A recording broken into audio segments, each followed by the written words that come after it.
అందరికీ నమస్కారం అండి. Good evening to everyone.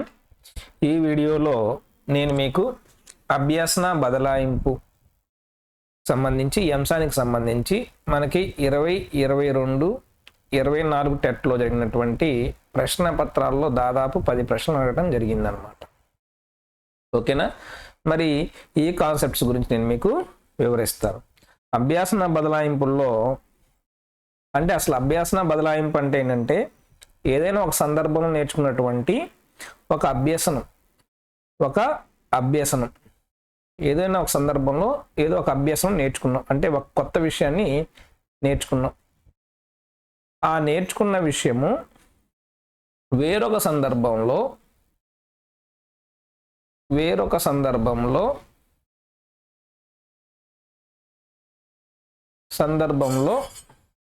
మనకి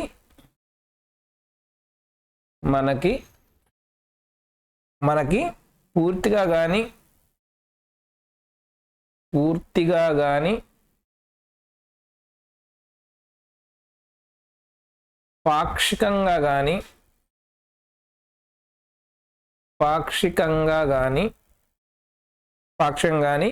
ఉపయోగపడితే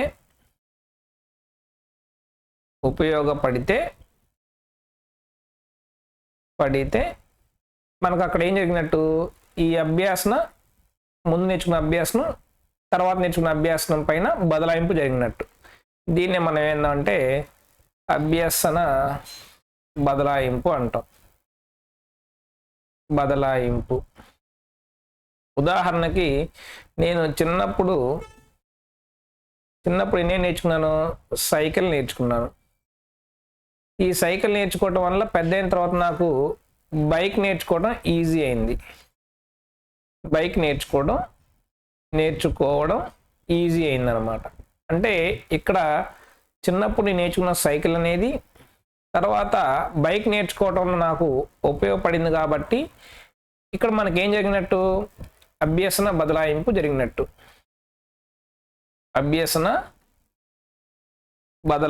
జరిగినట్టు. ఉదాహరణకి ఇంకో ఉదాహరణ, నేను చిన్నప్పుడు స్కూల్లో ఇంగ్లీష్ బాగా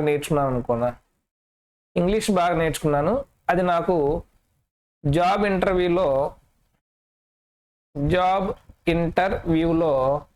నాకు చాలా ఉపయోగపడింది అనుకున్నా. ఇక్కడ కూడా ఏం జరిగినట్టు, అభ్యసన బదలాయింపు జరిగినట్టు.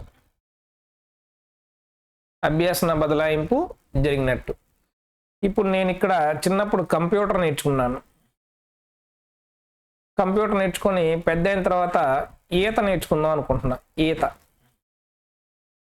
ఇప్పుడు కంప్యూటర్ నేర్చుకునే ఈతకి సంబంధం ఉందా? లేదు. అంటే ఇక్కడ నాకు అభ్యాసన బదలాయింపు జరిగిందా?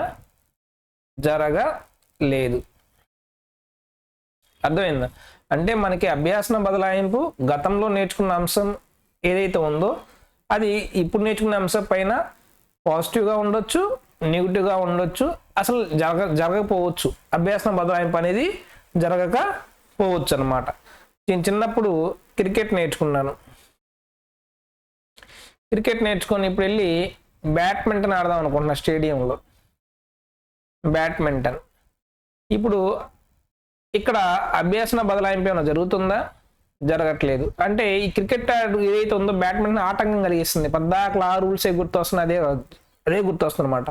అంటే ఏంటి, ఇక్కడ అభ్యాసన బదలాయింపు జరగకపోగా మనకేం చేస్తుంది, అది ఆటంకం కలుగజేస్తుంది అనమాట. అప్పుడు దీన్ని ఏమంటాం, ప్రతికూల బదలాయింపు అంటాం. సరే, ఈ అన్ని రకాలు మనం తర్వాత తెలుసుకుందాం. మీకు ఇండక్షన్ కోసం ఇది చెప్పాను. ఇప్పుడు దీంట్లో రకాలు మనం చూద్దాం. ఓకేనా? ఇప్పుడు అభ్యసన బదలాయింపులో రకాలు మనకి ఎన్ని ఉన్నాయి అంటే మొత్తం 5 రకాలు ఉన్నాయి. ఎన్ని ఉన్నాయి? 5 రకాలు ఉన్నాయి. మొదటిది ఏంటయ్యా అంటే అనుకూల బదలాయింపు.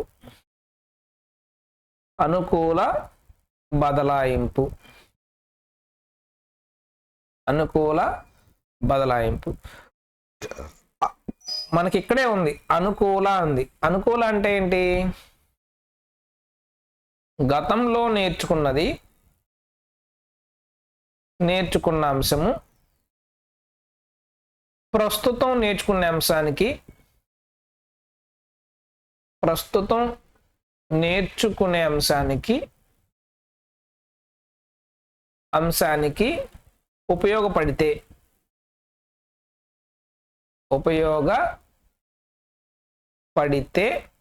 దాన్ని అనుకూలం అంటాం, అనుకూల బదలాయింపు అంటాం. అనుకూల బదలాయింపు. ఇక్కడే మనం ఇంకో పాయింట్ చెప్పొచ్చు, ఆటంకం కలిగించకపోతే అని కూడా అనొచ్చు. దీని అనుకూల బదలాయింపు అంటాం. ఉదాహరణకి ఇప్పుడు నేను చిన్నప్పుడు మ్యాథ్స్ బాగా చేస్తున్నాను, నాకు మ్యాథ్స్ బాగా వచ్చు, ఫిజిక్స్లో కూడా లెక్కలు వచ్చినాయి. నాకు మ్యాథ్స్ బాగా రావడం వల్ల నేను ఫిజిక్స్లో కూడా లెక్కలు చేయగలుగుతున్నాను. అంటే ఇదే బదలాయింపు, అనుకూల బదలాయింపు. అనుకూల బదలాయింపు. లేదా నేను చిన్నప్పుడు టైప్ నేర్చుకున్నాను, టైప్ నేర్చుకోవడం వల్ల తర్వాత కంప్యూటర్ డిటిపి నేర్చుకోవడం చాలా ఈజీ అయిపోయింది. అంటే ఏంటి, ఇది దీనికి ఉపయోగపడుతుంది. అంటే ఇక్కడ కూడా ఏం జరుగుతుంది, అనుకూల బదలాయింపు. అనుకూల బదలాయింపు. ఓకేనా. చిన్నప్పుడు సైకిల్ నేర్చుకున్నాను, ఆ సైకిల్ తర్వాత నాకు బైక్ నేర్చుకోవడానికి ఉపయోగపడింది. అంటే ఇక్కడ ఏంటి, అనుకూల బదలాయింపు. అనుకూల బదలాయింపు. ఓకే, చిన్నప్పుడు బేస్బాల్ నేర్చుకున్నాను, తర్వాత క్రికెట్ ఆడగలుగుతున్నాను. బేస్బాల్ క్రికెట్ ఇంచుమించు ఒకేలా ఉంటాయి కాబట్టి ఇక్కడ కూడా ఏం జరిగింది, మనకి సాఫ్ట్వేర్ కానీ బేస్బాల్ కానీ ఇక్కడ కూడా మనకి ఏం జరిగింది, అనుకూల బదలాయింపు. ఓకేనా. ఇదండి అనుకూల బదలాయింపు గురించి కొన్ని ఉదాహరణలు. ఇది మొదటిది, అనుకూల బదలాయింపు. అంటే గతంలో నేర్చుకున్నటువంటి ఒక అంశము ప్రస్తుతం నేర్చుకునే అంశానికి ఉపయోగపడితే, ఏ ఆటంకం కలిగించకపోతే దాన్ని మనం అనుకూల బదలాయింపు అంటాం అన్నమాట. ఓకేనా. మరి ఇప్పుడు సెకండ్ చూద్దాం. రెండోది ఏంటి, ప్రతికూల బదలాయింపు. ప్రతికూల బదలాయింపు. ఓకేనా. ప్రతికూల బదలాయింపు అంటే ఏంటి, అంటే ఆటంకం కలిగిస్తుంది. అంటే గతంలో నేను నేర్చుకున్న అభ్యసనం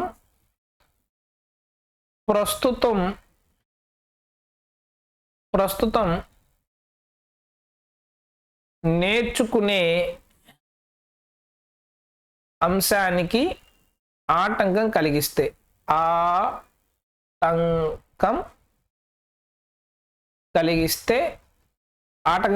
దీన్ని ఏమంటాం, ప్రతికూల బదలాయింపు అంటాం. ప్రతికూల బదలాయింపు అంటే గతంలో నేర్చుకున్నది ప్రస్తుతం నేర్చుకునే అంశం పైన ఆటంకం కలిగిస్తే దాన్ని ప్రతికూల బదలాయింపు అంటాం అన్నమాట. ఓకేనా. మరి బాల్ బ్యాడ్మింటన్ నేర్చుకున్నాను.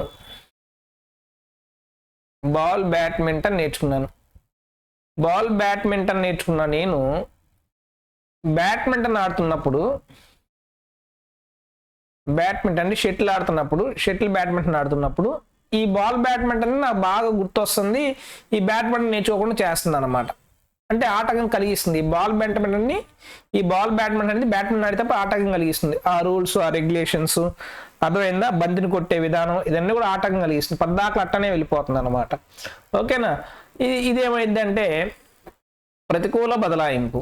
ఏమైంది, ప్రతికూల బదలాయింపు ఇది. ఓకేనా. ఆటంకం కలిగిస్తుంది. ఇంకా ఇట్లా.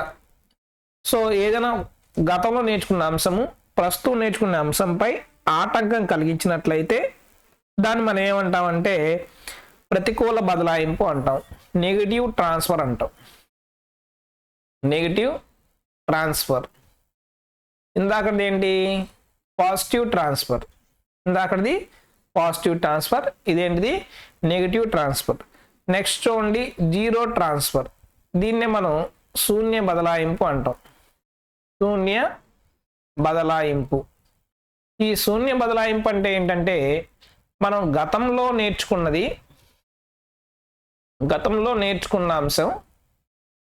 అంశం ప్రస్తుతం ప్రస్తుతం నేర్చుకునే అంశం పైన అసలు ఏ ప్రభావం చూపించలేదు. ఉదాహరణకి నేను చిన్నప్పుడు కారు తోలే, పెద్ద అయిన తర్వాత ఏరోప్లేన్ నేర్చుకొని ఏరోప్లేన్ పైలట్ అయ్యా. ఏరోప్లేన్ అసలు కార్ నేర్చుకోవడానికి ఏరోప్లేన్ కూడా అసలు సంబంధమే లేదు. అంటే ఇక్కడ అసలు ఏమన్నా ట్రాన్స్ఫర్ జరిగిందా? ఏం జరగల. దీన్నే మనం జీరో ట్రాన్స్ఫర్ అంటాం అనమాట. జీరో ట్రాన్స్ఫర్, ఇక్కడ బదలాయింపు ఏమీ జరగలేదు. లేకుంటే కంప్యూటర్ నేర్చుకున్నాను, కంప్యూటర్ తర్వాత స్విమ్మింగ్, ఈత, ఇక్కడ ఏమన్నా ట్రాన్స్ఫర్ జరిగిందా? ఏమీ జరగల. జీరో ట్రాన్స్ఫర్ అనమాట. ఇట్లా అంటే గతంలో నేర్చుకున్నది ప్రజెంట్ నేర్చుకున్న దానిపైన ఎటువంటి ప్రభావం చూపించలేదు. ఓకేనా? Next 4th one. For example సంగీతం నేర్చుకున్నాను. సంగీతం నేర్చుకునేది నాకు కంప్యూటర్ నేర్చుకుంటున్నాను అంటే ఈ సంగీతం ఈ కంప్యూటర్ రెండిట్లో ట్రాన్స్ఫర్ జరిగిందా? బదలాయింపు ఏం జరగల. జీరో ట్రాన్స్ఫర్ అదన్నమాట. నెక్స్ట్ 4th వన్ చూడండి. ఏక పార్శ్వ బదలాయింపు సింగిల్ సైడ్ ట్రాన్స్ఫర్ అంటారు.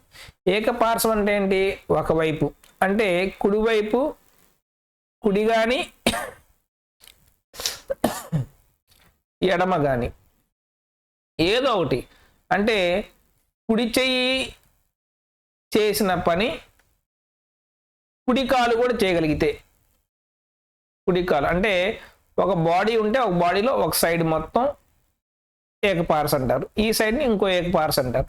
ఎడమ చేయి చేసిన పని ఎడమ కాలు కూడా చేయగలిగితే దాన్ని ఏకపార్స అంటారు. ఫర్ ఎగ్జాంపుల్ నేను కుడి చేత్తో రాయగలుగుతున్నాను. ఇలా కుడి చేత్తో రాసేదానికి నాకు ఎడమ కాలుతో కూడా రాయగలిగాను అనుకోనా, కుడి కాలుతో కూడా రాయగలిగాను అనుకోనా, కుడి చెయ్యి కుడి కాలు అంటే ఒక సైడే. దీన్ని ఏమంటారంటే ఏకపార్శ్వ బదలాయింపు అంటారు. ఏమంటారు? ఏకపార్శ్వ బదలాయింపు అంటారు.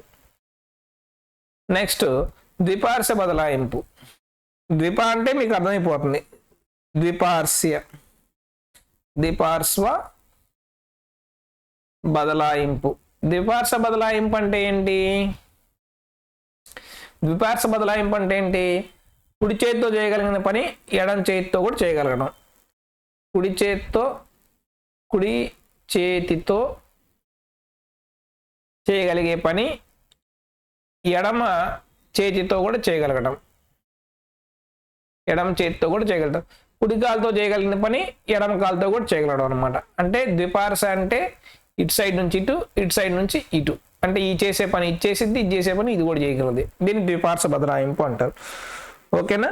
ఇది మనకి అభ్యాసన బదలాయింపులోని 5 రకాలు అనమాట. ఎన్ని రకాలు? 5 రకాలు. ఫస్ట్ది ఏంటి? అనుకూల. దీన్నే మనం ఏమంటాం? పాజిటివ్. రెండోది ఏంటి? ప్రతికూల. దీన్ని ఏమంటాం? నెగిటివ్. మూడోది ఏంటి? శూన్య అంటే 0. ఓకే, ఇది సింగిల్ సైడెడ్ అంటే ఏకపార్శ్వ.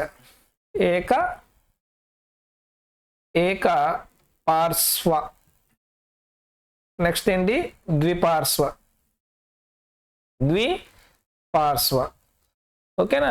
ఇక వీటితో పాటు ఒక 5 సిద్ధాంతాలు అయితే ఉన్నాయి. అవి కూడా నేర్చుకుంటే ఈ కాన్సెప్ట్ అంతా కూడా మీకు క్లియర్ అయిపోతుంది. ఓకేనా? మరి ఇదేనండి అభ్యాసన బదలాయింపు సిద్ధాంతాలు.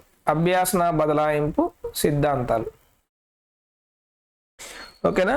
సిద్ధాంతాలు ఏంటయ్యా అంటే ముఖ్యంగా 5 ఉన్నాయి. దాంట్లో మనకు 3 ఎప్పుడు అడుగుతూ ఉంటారు. ఫస్ట్ వన్ ఏంటయ్యా అంటే విద్యుక్త క్రమశిక్షణ సిద్ధాంతం. విద్యుక్త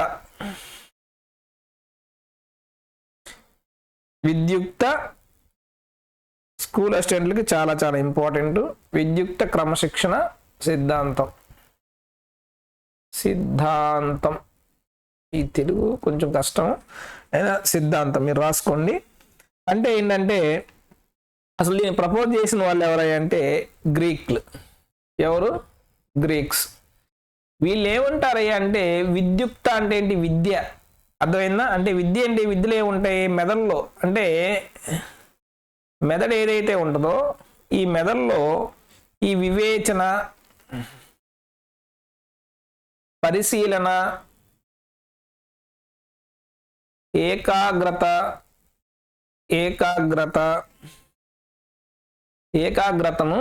బలపరచాలి అంటే వీళ్ళకి ఏమొచ్చి ఉండాలంట?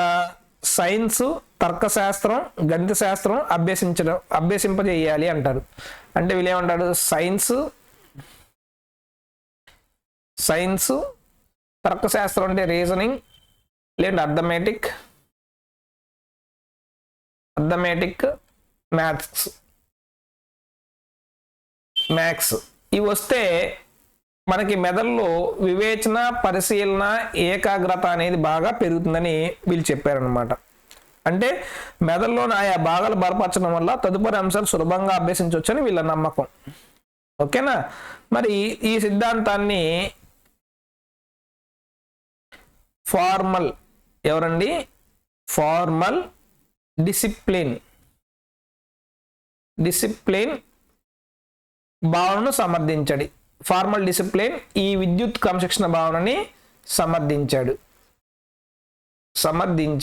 ఒకసారి ఇది చూసుకోండి. ఒకసారి చూడండి, ఏంటి? విద్యుక్త క్రమశిక్షణ పద్ధతి అన్నాడు. విద్యుక్త క్రమశిక్షణ పద్ధతి అంటే దీన్ని గ్రీకులు ప్రతిపాదించారు. అంటే మెదడులో ఉండేటువంటి వివేచన కానీ, పరిశీలన కానీ, ఏకాగ్రతను కానీ బలపరచాలి అంటే మనకి సైన్స్ కానీ, రీజనింగ్, అర్థమెటిక్ కానీ, మ్యాథ్స్ కానీ బాగా వచ్చుండాలి అని చెప్పారు అనమాట. మరి దీన్ని సమర్థించిన వ్యక్తి ఎవరు? Formal discipline. ఓకేనా? నెక్స్ట్ రెండో సిద్ధాంతం ఏంటంటే ఇది చాలా చాలా ఇంపార్టెంట్. రెండోది రాసుకోవాలి. సమరూప మూలకాల సిద్ధాంతం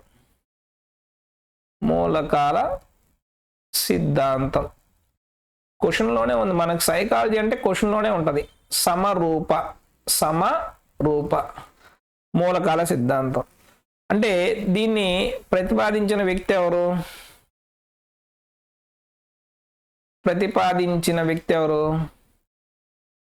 ప్రతిపాదించిన వ్యక్తి థార్న్డైక్.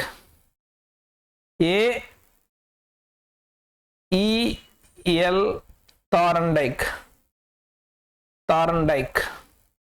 చాలా చాలా ఇంపార్టెంట్. సమరూప మూలకాల సిద్ధాంతాన్ని ప్రతిపాదించింది థార్న్డైక్. మరి దీన్ని బలపరిచింది ఎవరు? బలపరిచిన శాస్త్రవేత్త ఎవరయ్యా అంటే వుడ్వర్త్. ఎవరు? వుడ్వర్త్. ఈ పేర్లు గుర్తుపెట్టుకోండి, మన సైకాలజీలో బాగా వస్తూ ఉంటాయి. వుడ్వర్త్ అంటే ఏంటి? అభ్యసించే విషయాల మధ్య పద్ధతుల్లో కానీ సూత్రాలలో కానీ సారూప్యత వలన, అంటే ఈ సిమిలారిటీస్ వల్ల, అర్థమైందా? సారూప్యత అంటే ఏంటి? సిమిలారిటీస్, సారూప్యత వలన అభ్యాసనం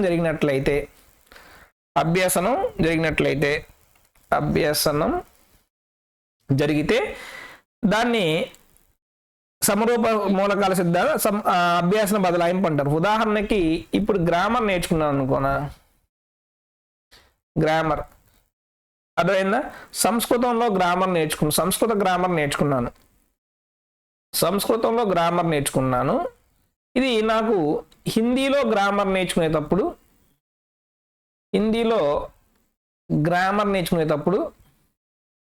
ఉపయోగపడింది అనుకోనా. అంటే సంస్కృతంలో గ్రామర్ కానివ్వండి, హిందీలో గ్రామర్ కానీ సిమిలారిటీస్ ఎక్కువ ఉంటాయి అన్నమాట. అర్థమైందా? ఇలా సూత్రాల్లో కానీ పద్ధతుల్లో కానీ సారూప్యత ఉన్నట్లయితే అక్కడ మనకి సమరూప మూలకాల సిద్ధాంతం అంటారు. ఈ సమరూప మూలకాల సిద్ధాంతాన్ని ప్రతిపాదించింది ఈఎల్ థార్న్డైక్, బలపరిచింది వుడ్వర్త్. ఈ విషయాన్ని గుర్తుపెట్టుకోండి. ఓకేనా? మరి నెక్స్ట్ మూడోది ఏంటిది? సాధారణీకరణ సిద్ధాంతం, జనరలైజేషన్. సాధారణీకరణ అంటే జనరలైజేషన్ అన్నమాట. అంటే ఒకే తాటికి కట్టడం అనమాట. దీన్ని ప్రతిపాదించింది ఇంతకుముందు చాలాసార్లు అడిగాడు బిట్ ఇది. దీన్ని ప్రతిపాదించింది ఎవరయ్యా అంటే ప్రతిపాదించింది చార్లెస్ జడ్జ్. నేను ఈ బిట్ని ఎట్లా గుర్తుపెట్టుకున్నా అంటే జనరలైజేషన్, సాధారణీకరణ అంటే జనరలైజేషన్. యాక్చువల్గా జడ్జి ఏం చేస్తాడు, ఎప్పుడు కూడా అందరికీ సమన్యాయంగా చేస్తూ ఉంటాడు. అర్థమైందా? అందరినీ ఒకేలాగా చూస్తూ ఉంటాడు. కాబట్టి నేను అలా చార్లెస్ జడ్జ్ అని గుర్తుపెట్టుకున్నా. ఓకేనా? సాధారణీకరించడం అంటే ఏంటి? అదేవిధంగా సూత్రాలు నేర్చుకోవడం వల్ల అభ్యాసన బదలాయింపు జరుగుతుంది. ఏదైనా ఒక సూత్రం నేర్చుకోవడం. ఇందాకేంటి సమరూపం అంటే ఏంటి? దీంట్లో సిమిలారిటీస్ ఉంటాం అనమాట. దీంట్లో ఏంటి, ఇది నేర్చుకోవడం వల్ల వేరేది కూడా చేయగలిగాను. అంటే సూత్రం ఒకసారి వచ్చినట్లయితే మనం ఆ సూత్రం ఉపయోగించుకొని ఏ పనైనా చేయొచ్చు. అట్లాంటి ఫర్ ఎగ్జాంపుల్ నేను ఇంజన్ మెకానిక్ అదేవిధంగా బైక్ మెకానిక్ అనుకో. ఓకేనా? నాకు బైక్ మెకానిక్ తెలుసు. సో హోండా బైక్ని చేయగలిగాను. ఇప్పుడు హోండా బైక్ చేయగలను వ్యక్తిని రేపు టీవీఎస్ బైక్ని కూడా చేయగలను. అర్థమైందా? టీవీఎస్ ఇంకా హీరో బైకులు చేయగలను. ఓకేనా? ఇంకేమున్నాయి కంపెనీలు? హోండా, టీవీఎస్, పల్సర్, అది కూడా టీవీఎస్ అని. ఇట్లా లేకుంటే కార్ ఇంజన్ బాగా చేయగలిగాను. కార్ ఇంజన్లో కూడా ఒకే సూత్రం ఉంటుంది. ఇది వచ్చింది కాబట్టి తర్వాత ఏం చేశాను, బస్ ఇంజన్ కూడా చేయగలిగాను మెకానిక్. బస్ ఇంజన్ చేయగలిగిన తర్వాత ఏం చేశాను, లారీ ఇంజన్ కూడా మెకానిక్ చేయగలిగాను. అర్థమైందా? మరి ఇప్పుడు కార్ డ్రైవ్ చేయగలిగాను. తర్వాత ఏం చేయగలిగాను, దాన్ని ఉపయోగించుకొని బస్ డ్రైవ్ చేయగలిగాను. దాన్ని ఉపయోగించుకొని లారీ డ్రైవ్ చేయగలిగాను. అంటే దీంట్లో అదే సూత్రం ఉంటుంది, దీంట్లో ఇదే సూత్రం ఉంటుంది. దీంట్లో అంటే ఒక ప్రిన్సిపల్ కానీ మనకు వచ్చినట్లయితే అదేవిధంగా దాన్ని ఉపయోగించుకొని మనం దేన్నైనా చేయగలం. దీన్ని ఏమంటారంటే సాధారణీకరణ సిద్ధాంతం అంటాం. సాధారణ సిద్ధాంతాన్ని ప్రతిపాదించింది ఎవరు? Charles judge. ఓకేనా? నెక్స్ట్ చూద్దాం, ఫోర్త్ వన్. నెక్స్ట్ ఏంటి? Fourth one. ఇది కూడా చాలా ఆదర్శాల సిద్ధాంతం. ఇది నాకు చాలా ఇష్టమైన సిద్ధాంతం. ఆదర్శాల సిద్ధాంతం WC బాగ్లే. నాకు ఎగ్జామ్లో ఒకసారి వచ్చింది ఇది. WC బాగ్లే ఆదర్శపతిని WC బాగ్లే. నేను ఇది ఎన్నిసార్లు అనుకున్నాను, ఆదర్శాల సిద్ధాంతం WC బాగ్లే. ఒకసారి డైరెక్ట్గా మనకి ఒకసారి తెలిసి పెట్టుకుంటే ఎలిమినేషన్ మొదల్లో కూడా ఉపయోగపడుద్ది అనమాట. అర్థమైందా? మరి ఇదేంటి? వ్యక్తి వైఖరులను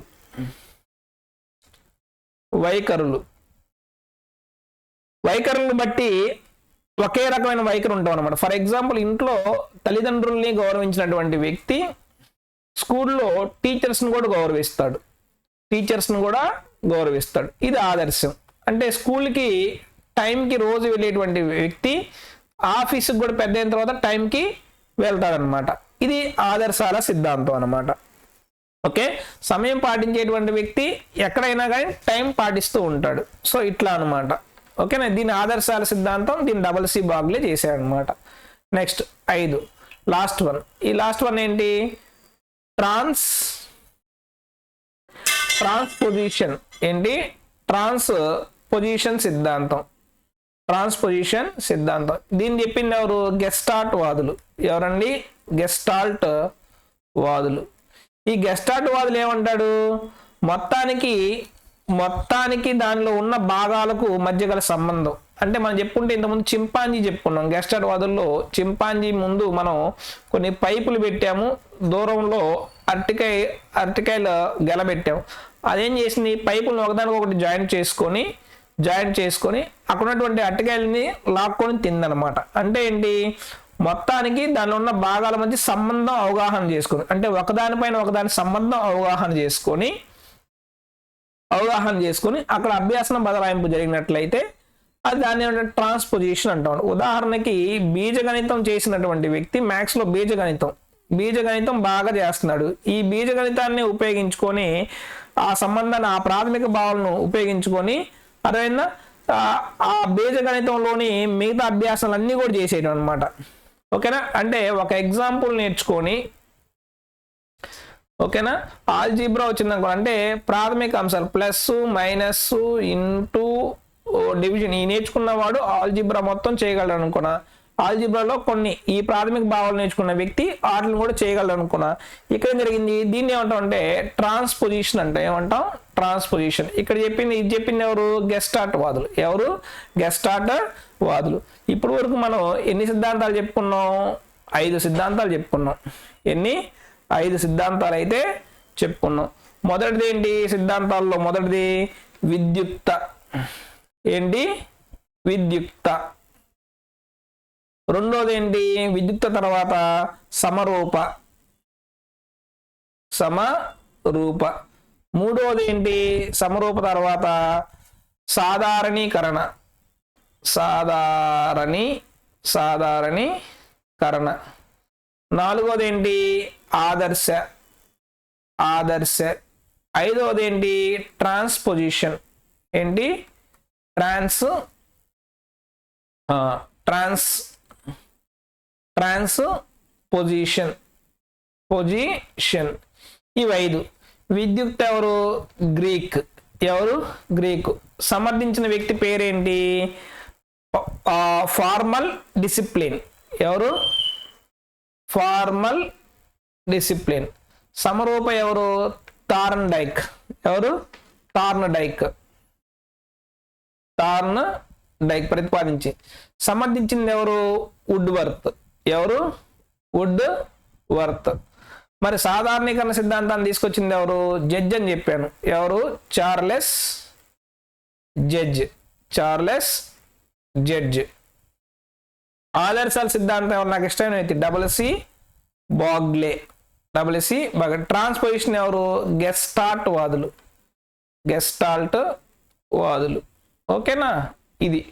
మరి ఇక్కడ నుంచి మనకి ఎగ్జామ్స్లో 2022, 2024లో అడిగినటువంటి బిట్స్ని కానీ మీరు చేసినట్లయితే మీకు ఒక క్లారిటీ అనేది వస్తుంది అనమాట.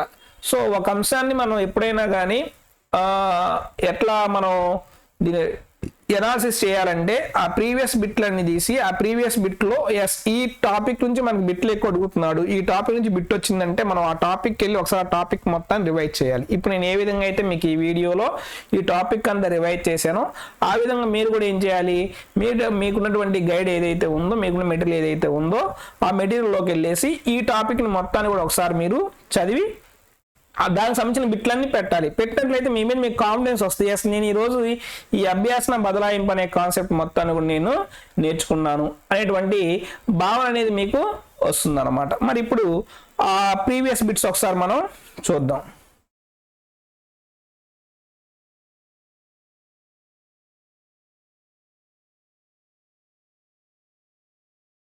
ముందుగా తీసి పెట్టేసా మీకోసం. ఓకే, ఇప్పుడు ఆ ప్రీవియస్ బిట్స్ మొత్తాన్ని కూడా మనం ఒకదాని తర్వాత ఒకటి చూద్దాం. చూడండి, ఇక్కడ ఇంకో పైన ఉంది, ఇంకో లేదా? ఓకే,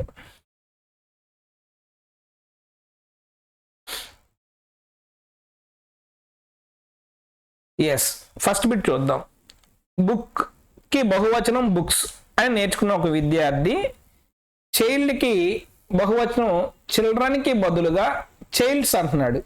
అంటే ఇక్కడ బుక్స్ అని నేర్చుకున్నటువంటి వ్యక్తి మళ్ళీ చైల్డ్కి ఏమనుకుంటున్నాడు, చైల్డ్స్ అనుకుంటున్నాడు. కానీ ఇది చైల్డ్స్ అనేది రైటా? కాదు. అంటే గతంలో నేర్చుకున్న అభ్యాసనం అనేది ఇప్పుడు నేర్చుకున్నటువంటి కొత్తగా నేర్చుకున్న దానిపైన ఆటంకం కలిగిస్తుంది. ఆటంకం కలిగిస్తే ఇదేమైంది, మనకి రుణాత్మక బదలాయింపు అయింది. ఏమైంది, రుణాత్మక బదలాయింపు అయింది అనమాట. ఓకే, హిందీ నెక్స్ట్ చూడండి. హిందీ బాగా వచ్చినటువంటి వ్యక్తి సంస్కృతం నేర్చుకుంటే అక్కడ చోటు చేసినటువంటి బదలాయింపు. సంస్కృతం అంటే ఏంటి, సాంస్క్రిట్. ఓకేనా, మీరు చిన్నప్పుడు 10th క్లాస్లో సాంస్క్రిట్ ఉంటుంది. సాంస్క్రిట్ మనం దేంట్లో రాస్తాం, హిందీలో రాస్తాం. అంటే ఏంటి, హిందీ బాగా వస్తే సాంస్క్రిట్ కూడా బాగా వస్తుందని మనకి ఇంటర్మీడియట్ నేర్చుకుంటాం. ఇక్కడ ఏం జరిగింది, మనకి అనుకూల బదలాయింపు జరిగింది. ఏం జరిగింది, అనుకూల బదలాయింపు జరిగింది అనమాట. నెక్స్ట్ చూడండి, అనిత గాత్ర సంగీతం నేర్చుకుంది. గాత్ర సంగీతం అంటే గొంతుతో సంగీతం నేర్చుకుంది అనమాట. అంటే గమకాలు కానివ్వండి, సరిగమలు కానీ మొత్తం నేర్చుకుంది. ఆ తర్వాత వీణ నేర్చుకోవాలనుకుంది. వీణ నేర్చుకోవాలంటే సంగీతం వచ్చి ఉండాలిగా. ఆల్రెడీ తనకి కొంచెం సంగీతం ప్రావీణ్యం ఉంది కదా. అంటే ఇక్కడ నేర్చుకున్న అంశం అనేది వీణ నేర్చుకునే అంశం పైన తనకి ఎట్లా ఉంది, అనుకూలంగా, అంటే తనకి ఎంతకంత ఉపయోగపడుతుందిగా. అంటే ఇక్కడ ఏంటి, అనుకూల బదలాయింపు జరిగిందనమాట. ఓకేనా. నెక్స్ట్ ఇంకో బిట్ చూద్దాం.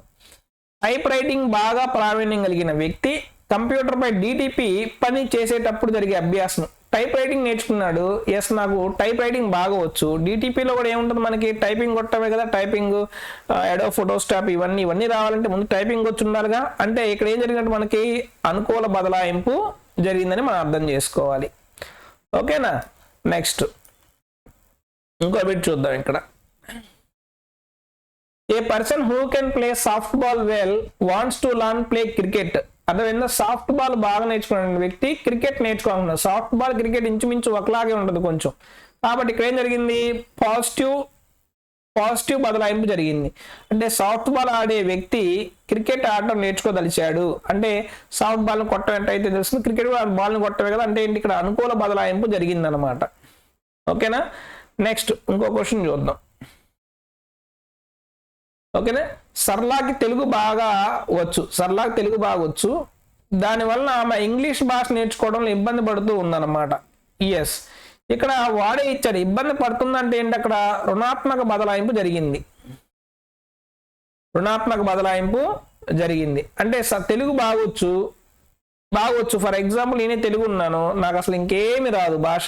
నేను ఎక్కడో అమెరికా వెళ్ళినప్పుడు ఇంగ్లీష్ భాష మాట్లాడేటప్పుడు చాలా ఇబ్బంది కలుగుతుంది నాకు. అక్కడ ఏంటి, నాకు తెలుగు వచ్చు కాబట్టి ఇంగ్లీష్ రాలేకపోతుంది. అక్కడ రుణాత్మక బదలాయింపు జరిగింది. ఇబ్బంది పడుతుందని ఆడే ఇచ్చాడు. అంటే ఏంటి, ఇక్కడ రుణాత్మక బదలాయింపు జరిగింది.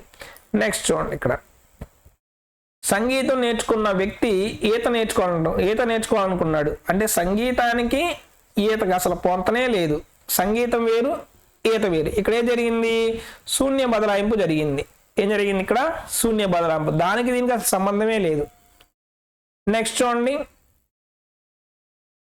ఏ మ్యాన్ కెన్ డ్రైవ్ వెల్. బాగా నేర్చుకోవచ్చు. అంటే ఒక వ్యక్తి బాగా డ్రైవింగ్ చేయగలడు. అయితే ఈ నైపుణ్యం కంప్యూటర్ అభ్యాసం పై ఎటువంటి ప్రభావం చూపిస్తుంది. అసలు డ్రైవింగ్ ఒక వర్షను, కంప్యూటర్ అనేది ఒక వర్షను. అసలు ఇక్కడ అభ్యాసం బదలాయింపు జరిగిద్దా, జరగదు. అంటే ఏంటి, ఇక్కడ ఇది శూన్య బదలాయింపు. ఏ బదలాయింపు, శూన్య బదలాయింపు. నెక్స్ట్ ఇక్కడ చూడండి.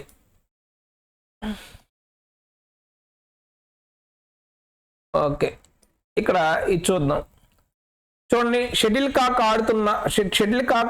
ఆడుతున్నప్పుడు బ్యాడ్మింటన్ నైపుణ్యాలకు మనకు ఇబ్బంది కలిగిస్తే, ఇబ్బంది అంటే ఏంటి, ప్రతికూల బదలాయింపు. కుడి చేత్తో నేర్చుకున్న కౌశల్యాలు ఎడమ చేత్తో కూడా చేయగలగటం.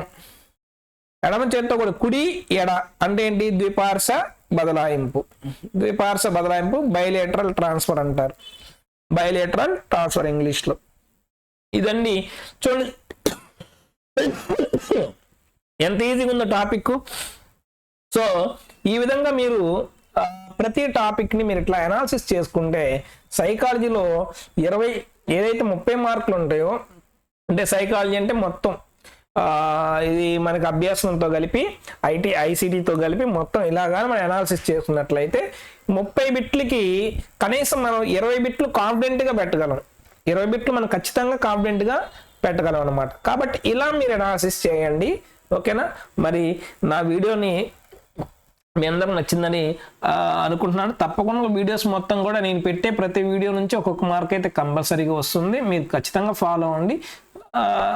2 ఖచ్చితంగా అని చెప్పండి, మీ ఇష్టం. ఫాలో అయితే ఫాలో అవ్వండి, లేకుంటే లేదు. అర్థమైందా.